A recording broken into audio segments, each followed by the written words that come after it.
le projet il est né simplement, une société, une fondation Eurotube voulait implémenter en Valais un tube sous vide de 3 km pour faire des tests, donc proche d'une plutôt hyperloop.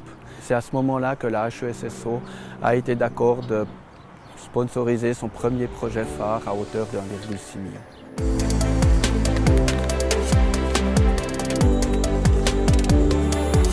Alors le HEI c'est plutôt focalisé sur déjà le lead du projet aussi, mais c'est focalisé plutôt sur ce qui est électromagnétique, électrique. Donc les propulsions par moteur linéaire, la lévitation active et la lévitation passive aussi.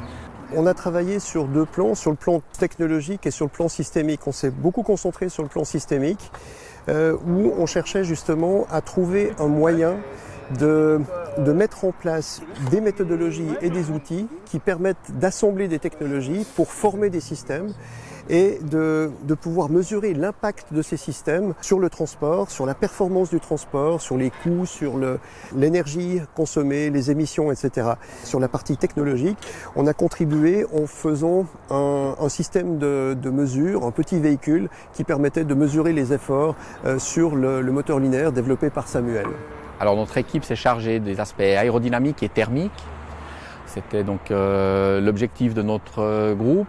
Et puis on a fait beaucoup de l'aérodynamique, on a développé des méthodologies d'optimisation de géométrie.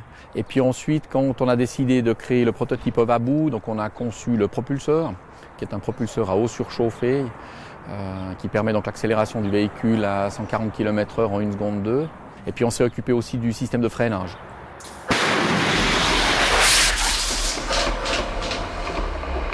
Notre équipe, la HEI-GVD, a développé toute la partie mécanique du démonstrateur Ovabou, aussi tout ce qui est mesure et coque en matériaux composites.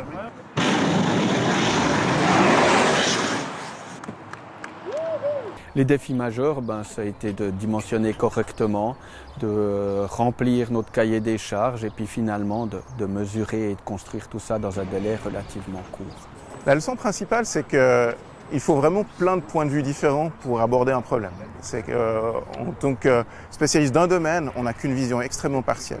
Donc on a vraiment besoin de mettre tout plein de points de vue, des compétences différentes pour adresser un problème concret. C'est-à-dire d'intégrer tous les aspects, notamment par exemple la simulation qui prenne en compte le magnétisme, intégrer les aspects de propulsion, intégrer les aspects d'aérodynamique dans la coque composite. Donc c'était vraiment ces aspects de transdisciplinarité.